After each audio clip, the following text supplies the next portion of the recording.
What is up, guys? Crusader Cat here, and today we are having another mystery box unboxing video for you guys today. So here we are unboxing the new Nerf Rival Precision Blasting Red Dot sight. So this is kind of like the Red Dot, as displayed by our lovely Rampage right here, which was released for the Modulus roughly 2 years ago, and I absolutely love this sight. When I heard that they were coming out with a rival sight, I knew I had to review this thing, especially since this is really a pain to work with when it comes to rival guns. So, as you can see here, it requires 2 alkaline batteries to run here, and we flip it over to the back. Shows you how the red dot works. It looks like these lenses here actually can move, so it can raise and lower the reflectiveness of the thing. And it also advertises this is die cast. So something die cast from Nerf is definitely going to be interesting, since I haven't seen that a lot.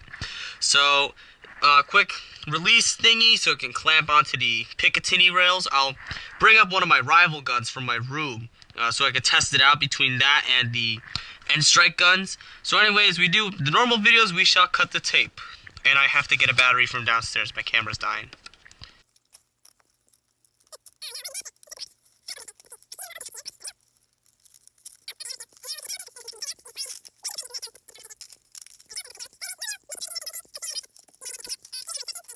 Here's the red dot. Looks really cool. It does actually feel pretty heavy from the die cast.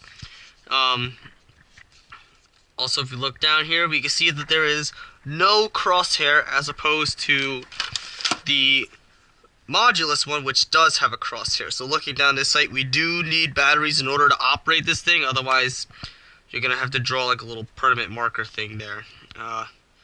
Based on how you can reflect it, it does appear that this does actually move back and forth, so you can move it around a little bit. So I'll get this thing a little bit assembled, and I shall have a review for you guys shortly.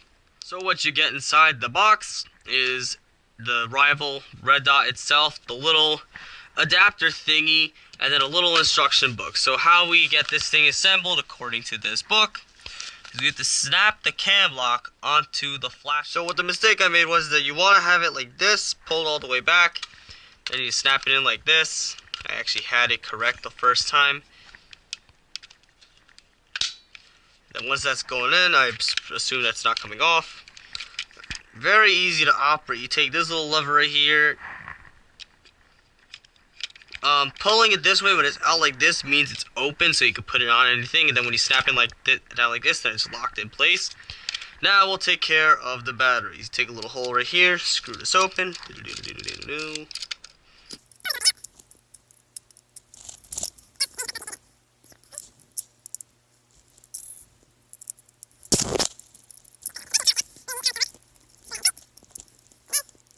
Alright, moment of truth. I found these in a drawer somewhere. Let's see if these actually work. It works. It works.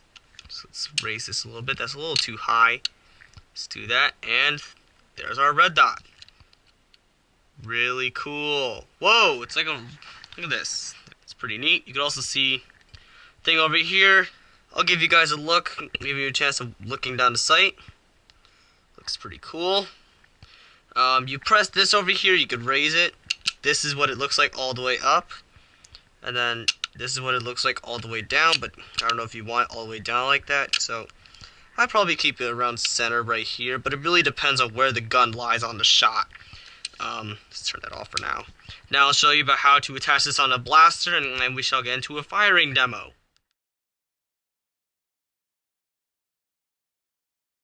So here I managed to get the red dot on my lovely Nerf Raider here. I haven't taken the gun out in a while. And as you can see, it actually fits pretty nice on it too.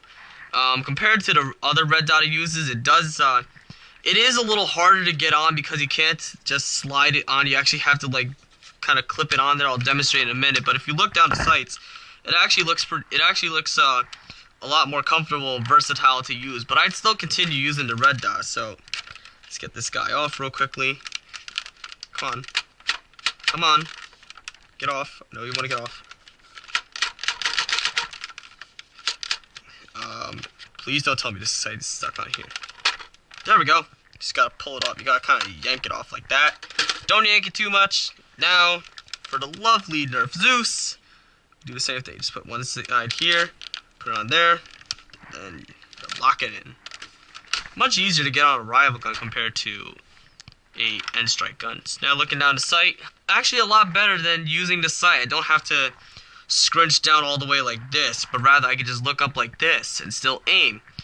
The dot right here, if you're actually looking like in the dead center of it, you can actually see it is very bright compared to the modulus red dot, which if you look directly into it, I don't know if the batteries are dead or something, but it's not really as strong.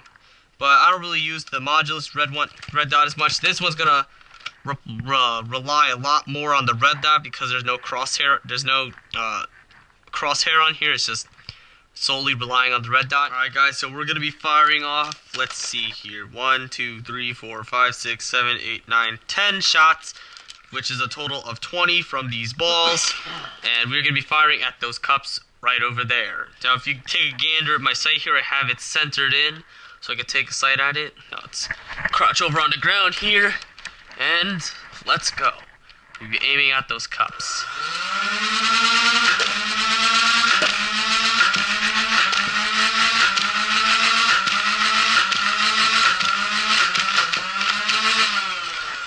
Alright, so we missed 2 of them so far, but we got 20 shots left. Uh-oh.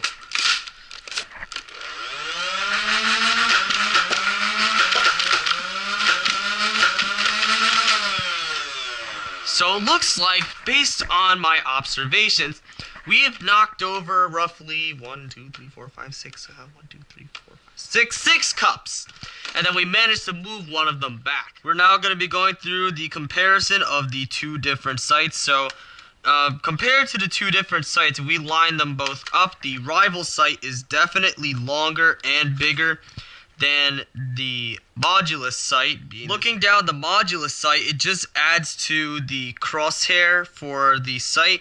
While this one, it's required in order for the sight to function.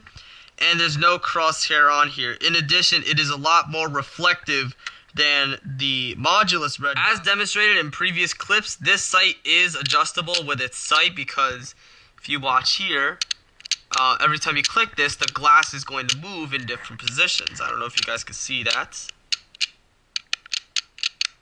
Very cool. Both sights have different manners for how you put them on and how you take them off. This one is a simple slide on, pop in, and then slide off. This one you have to unclip, what I'm doing is one-handed, and then you gotta slide it in like that, and then you gotta lock it in like this. And look at that, I actually got it first try. And then if you want to take it off, you gotta unclip this, and then, technical difficulties again, you gotta just kind of yank it off the end strike blaster. But it's an easier time with the rival blaster, because all you have to do is you have to slap it on like this, lock it in, and then you gotta just slap it off like that. Now that we have completed our review of the Nerf Red Dot Rival sight, you may be asking yourself, Crusader, is this sight worth the $15? And I would actually say definitely this sight is worth the $15 if you want to use it for your rival blasters or Nerf guns. The sight is very reflective. The ability to be able to move the reticle up and down is very unique with it. It makes it very easy to differ between different Nerf guns that have different drop aims and stuff compared to their stuff. And also the fact that it also locks in. So when it locks in and you shake it, it's going to have a harder time falling off. Well, this one, if you kind of shake it too much, it kind of may fall off. So anyway, thank you guys for watching. Please subscribe and look forward to more mystery box unboxings coming soon.